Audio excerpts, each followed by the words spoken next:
You're sitting at your desk on a Tuesday afternoon and you get that notification. You know the one. Your paycheck just hit.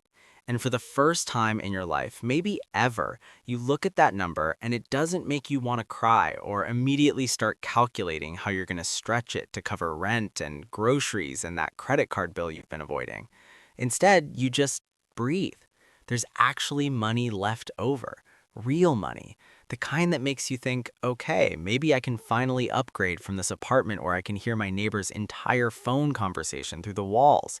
Or maybe I can finally get rid of this car that sounds like it's auditioning for a horror movie every time I start it.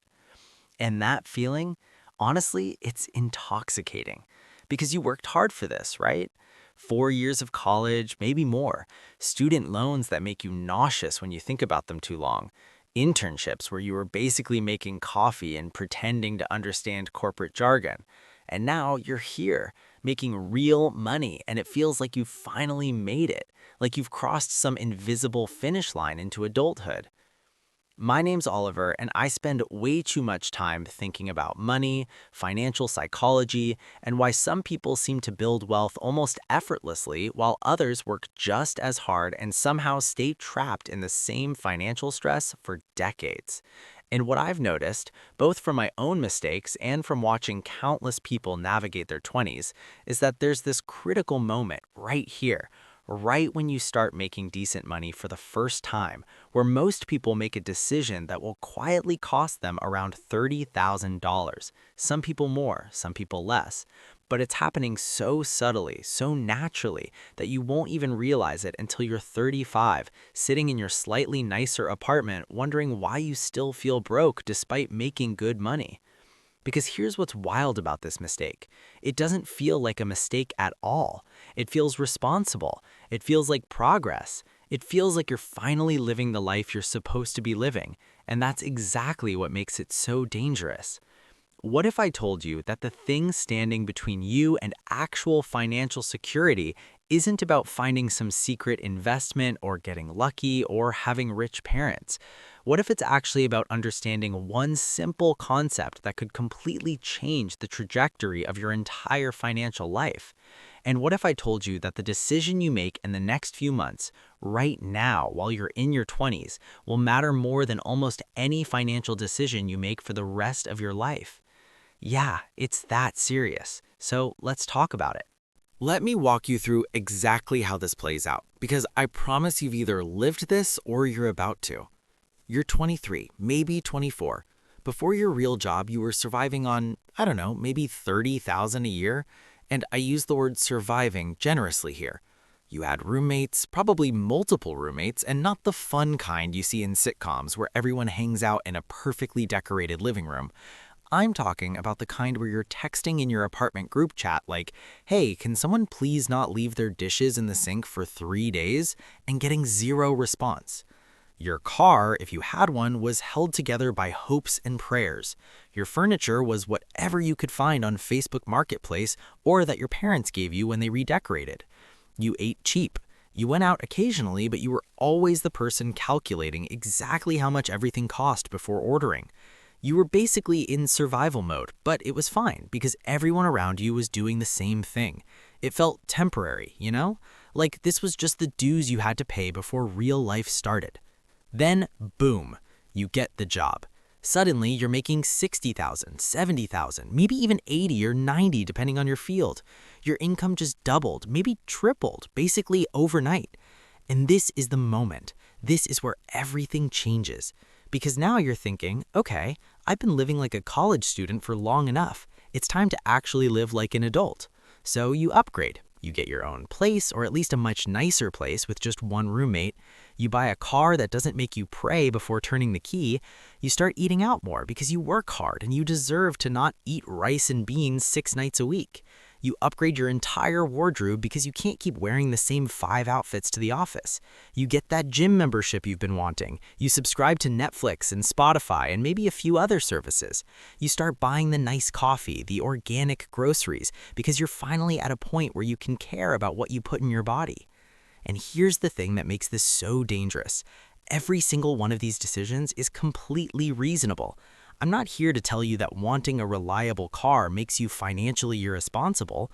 I'm not saying you should live like a monk and eat ramen for the rest of your life. But what happens is this. Your expenses rise to match your income almost automatically, like it's magnetic or something. You're making more, so you spend more. And at the end of the month, you look at your bank account and you have about the same amount left over as you did when you were making half as much.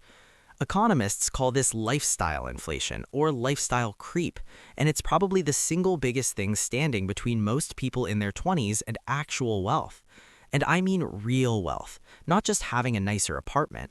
I'm talking about the kind of financial security that lets you sleep at night, the kind that gives you options, the kind that means you're not one emergency away from panic. Okay, so let's actually break down the numbers here, because this is where it gets really interesting and honestly kind of devastating if you think about what most people are giving up without realizing it. Let's say your income goes from $30,000 to $70,000. That's a $40,000 increase, which sounds massive, right? But after taxes, Social Security, all that stuff, you're probably taking home an extra $2,000 to $2,500 a month. And here's what happens for most people. They spend almost all of it. They maintain basically the same savings rate they had before, which was probably close to zero, just with a much nicer lifestyle. But what if you did something different? What if you said, you know what, I was surviving on $30,000 a year 6 months ago. It wasn't fun, but I did it. What if I kept living roughly that same lifestyle, maybe upgraded slightly, but invested most of this new income? Let me show you what that would actually look like.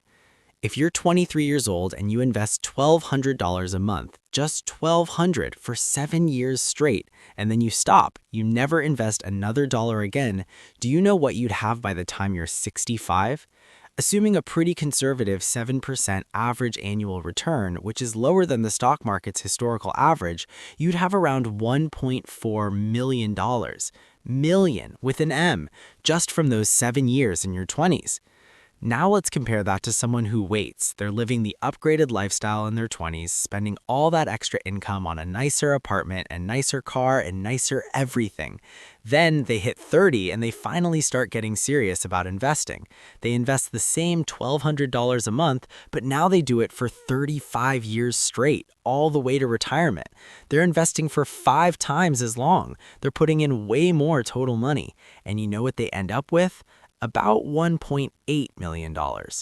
Let me say that again because it's honestly kind of insane. The person who invested for 7 years in their 20s and then stopped ends up with almost as much as the person who invested for 35 years starting in their 30s. That's compound interest. That's the power of time. And that's why those decisions you make right now in your 20s when you're young and broke and feel like you have all the time in the world, those decisions matter more than almost anything else you'll do financially. Every time you upgrade your lifestyle, instead of investing that money, you're not just spending a few hundred extra dollars a month. You're giving up tens of thousands, maybe hundreds of thousands of dollars of future wealth. When you go from an $800 apartment to a $1,500 apartment, you're not just spending an extra $700 a month. You're giving up what that $700 could become over decades. That's the real cost.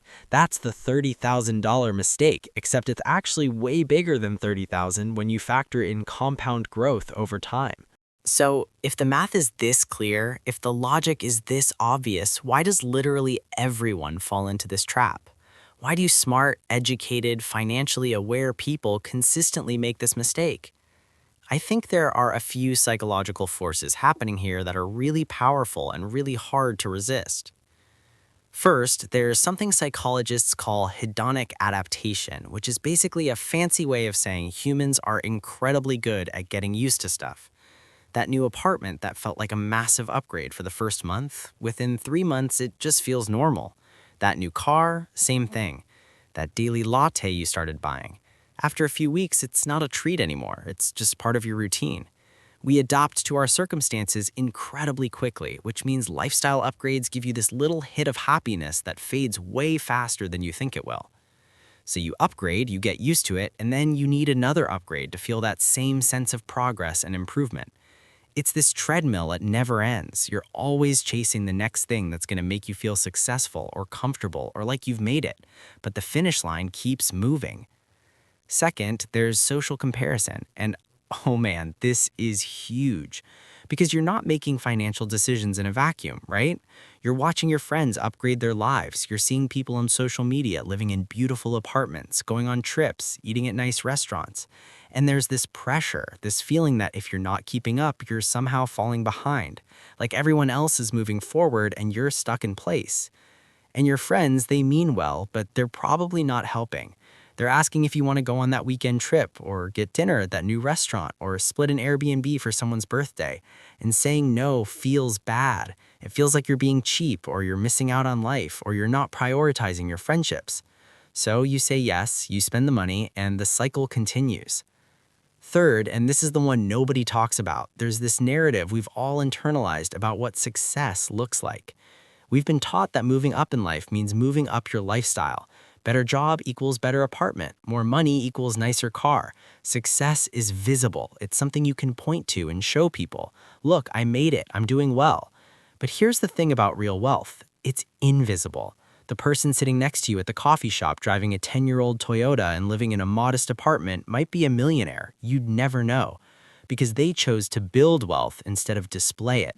And that's really hard to do in a world where we're constantly being judged by the visible markers of success. Here's something I wish someone had told me when I was 23. The difference between the lifestyle you actually need to be happy and the lifestyle you think you need is massive, like shockingly massive. There's this really interesting study I came across a while back, and basically what it found is that happiness increases with income up to a certain point, and that point is lower than you'd think. Beyond that point, more money doesn't really make you happier. The basics matter enormously. Having reliable shelter, being able to afford healthy food, not stressing about emergency expenses, having some money for experiences and social connection. That stuff is crucial. But the difference between a $1,200 apartment and a $2,000 apartment, in terms of actual happiness and life satisfaction, it's way smaller than you'd expect. The difference between a reliable used car and a brand new car, same thing. The difference between cooking most of your meals at home and eating out regularly, you're not getting $800 worth of additional happiness from that decision. And I'm not saying you should deprive yourself. I'm not advocating for some extreme frugality where you're miserable and resenting every dollar you don't spend. That's not sustainable and it's not worth it. But what I am saying is that there's this sweet spot, this middle ground where you can have a perfectly comfortable, enjoyable life while also investing enough to actually build wealth. And most people overshoot that sweet spot by a lot because they don't even know it exists. Think about it this way. If you can be genuinely happy with a lifestyle that costs $45,000 a year while making $70,000, you can invest $25,000 a year. That's life-changing. That's generational wealth kind of money over a few decades.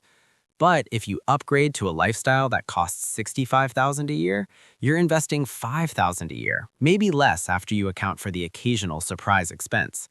That's the difference between financial freedom and financial stress. And the crazy part is, both lifestyles can feel basically the same day to day once you adopt to them. There's this other thing that happens when you wait to start investing, and it's not just about the compound interest you miss out on, although that's obviously huge. It's about the habits you build and the identity you create. When you upgrade your lifestyle to match your income in your 20s, you're setting a pattern. You're teaching yourself that more income means more spending. And that pattern is really, really hard to break later, because by the time you're 30, that nicer apartment doesn't feel nice anymore. It feels normal. It feels like the baseline. And the idea of downgrading, even temporarily, to invest more, it feels like going backwards. It feels like failure. I've seen this happen so many times. People get to their mid-30s and they finally realize they need to start saving seriously. They look at their expenses and they're like, okay, I need to cut back, but every single expense feels necessary now. The nice apartment isn't a luxury, it's where they live. The car payment isn't optional, it's their transportation. The subscriptions, the gym membership, the regular dinners out, it all feels like just part of life now. And trying to cut any of it feels painful in a way that it wouldn't have felt painful to just never upgrade in the first place. It's like, when you're trying to lose weight and everyone says it's easier to not gain the weight in the first place than to lose it later? Same thing with lifestyle. It's so much easier to maintain a modest lifestyle while your income grows than it is to downgrade your lifestyle after you've gotten used to a more expensive one. And there's this other cost too, which is stress. Because when you're spending everything you make or close to it, you're always on edge. You're always one bad month away from trouble.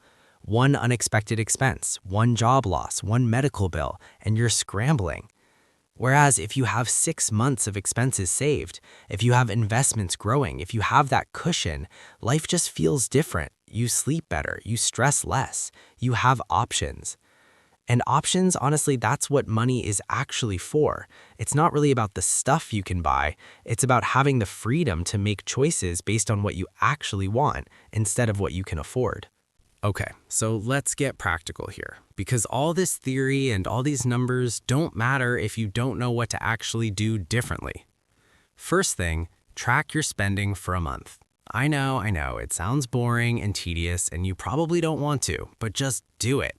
Use an app, use a spreadsheet, I don't care. Just figure out where your money is actually going. Not where you think it's going, where it's actually going. Because the gap between those two things is usually pretty shocking. Once you know your numbers, here's what you do. Before you upgrade anything, before you move to a nicer place or buy a nicer car or start living differently, set up automatic investing. And I mean automatic, like it happens before you even see the money. You get paid, money goes straight to your investment account, and then you live on what's left.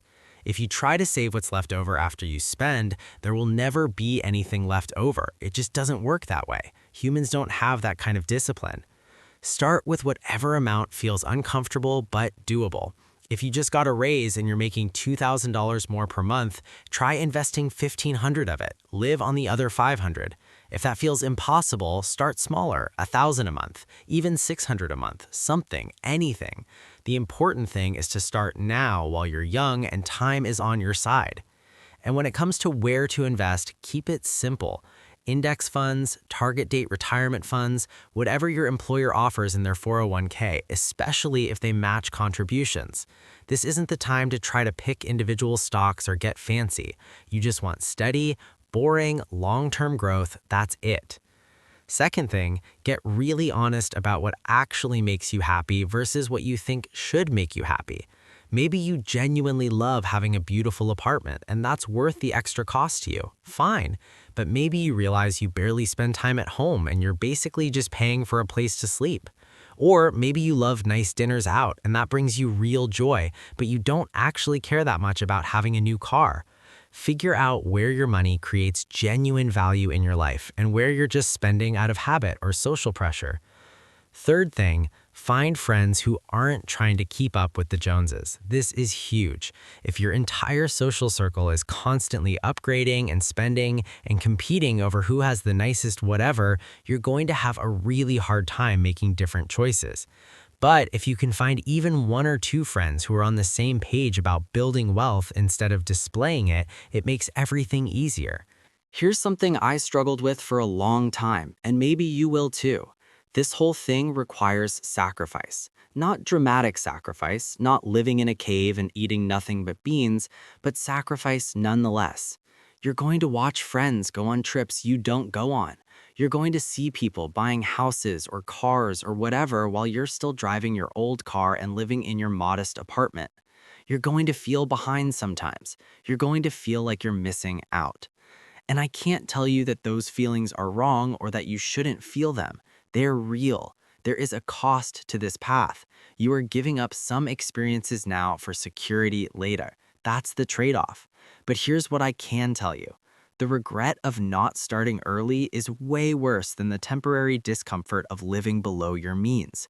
I have never, and I mean never, met someone in their 40s or 50s who said, "Man, I really wish I had spent more money in my 20s instead of investing it." But I've met so many people who look back with regret and wish they'd made different choices. The experiences you miss out on in your 20s by being more frugal, most of them aren't as important as you think they are in the moment. The financial security you build by making smart choices early, that matters forever. And honestly, once you get used to living this way, once you see your investment accounts growing, once you realize you're actually building something real, it stops feeling like sacrifice. It starts feeling like freedom. Because that's what it is. You're buying your future freedom with your current discipline. Look, I know this is a lot. I know it goes against basically everything you see people doing around you.